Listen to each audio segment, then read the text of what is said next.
Praeitą savaitę dar buvo minusinė temperatūra ir atrodė, pavasaris labai neskuba. Tai šią savaitę pakilus temperatūrai,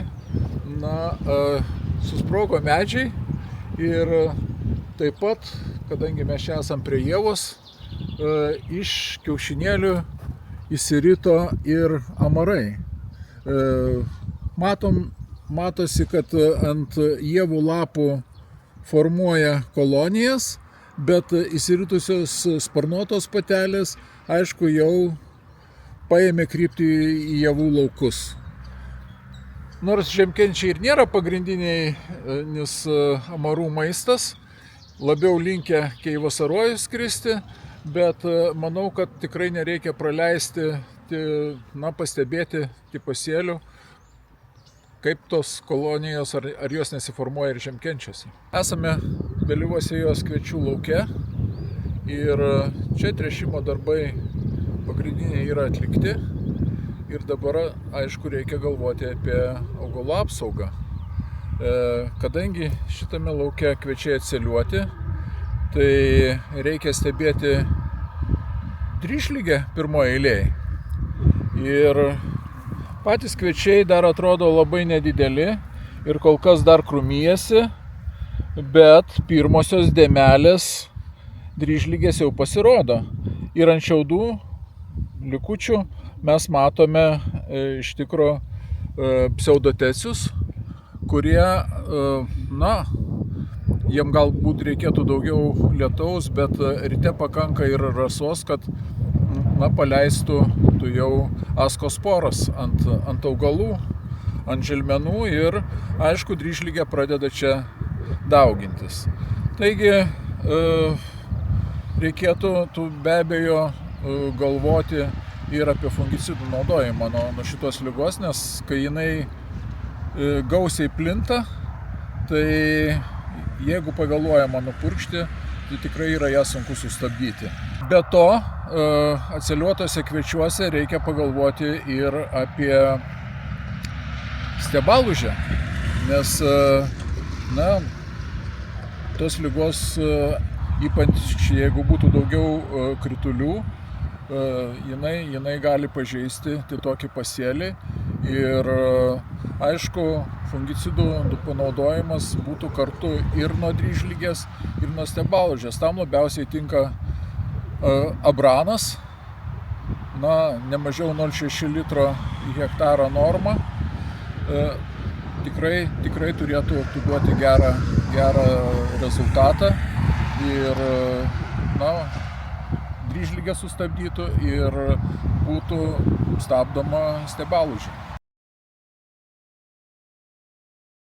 Čia šitas laukas, kurį mes lapkričio mėnesį stebėjom, čia buvo labai gausu miltligės. Taigi, o dabar žiūrim, kada jau tikrai vegetacija čia įsibėgėja ir, kviečiai tikrai yra 31 tarpsnis. Žodžiu, jie vystosi gan sparčiai, jie gavę visas trąšas, kiek jiem priklauso. Ir miltligė vis dėlto iš šito lauko niekur nepabėgo. Jinai yra ir atsinaujina jos dauginimasis ir šitie orai yra palankos.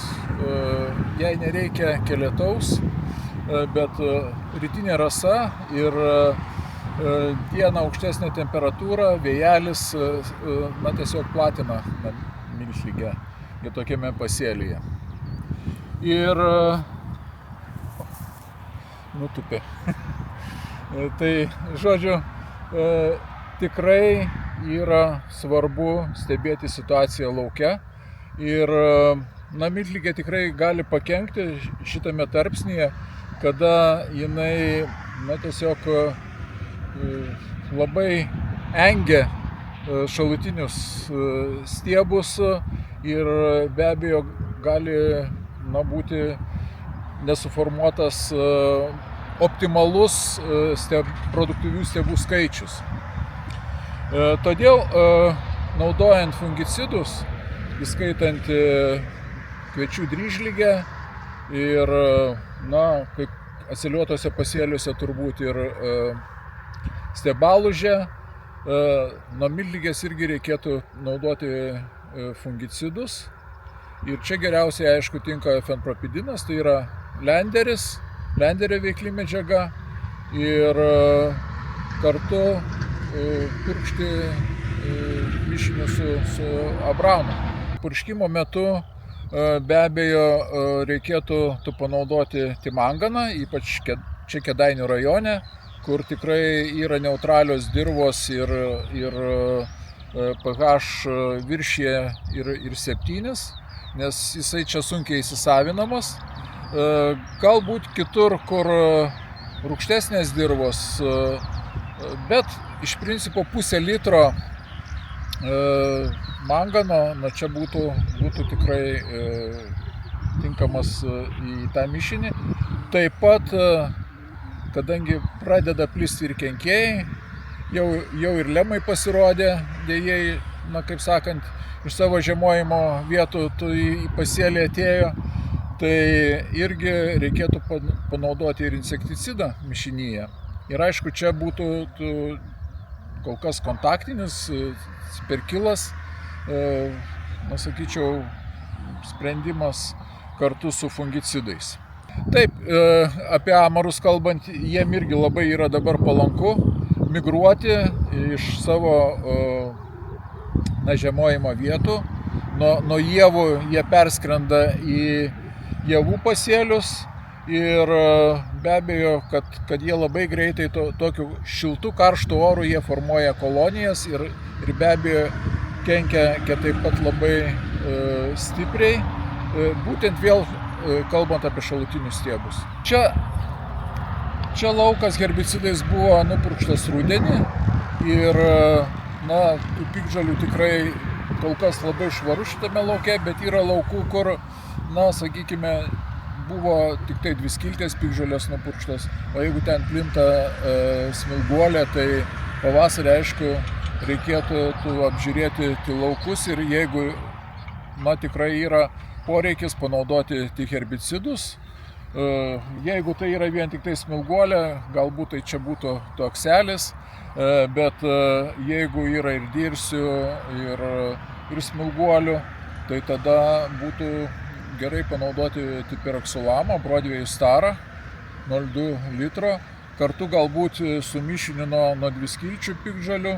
Ir tai, aišku, čia yra aktualiausia tose laukuose, kur galbūt rudenį nebuvo dar panaudoti herbicidai, kur tikrai ten jų gali būti tik gausu. Ir čia, aišku, su niuansu, 10 gramų pridėjus prie 0,2 kilogramo Broadway Staro būtų tinkamiausias mišinys nuo piktžolių. Arba kiti variantai, kur išplitusios yra rugiagėlės, jos tikrai peržymosios bus net ir tose pasėliuose, kur buvo naudoti rudeniniai herbicidai. Reikėtų panaudoti ir fenoksi grupės herbicidus, kurie yra nuo rugiagėlių efektyviausi. Tai taip, kad tokie mišinukai galėtų būti kartu su fungicidu, insekticidu ir, aišku, naudojant herbicidus reikėtų pridėti lipnią medžiagą.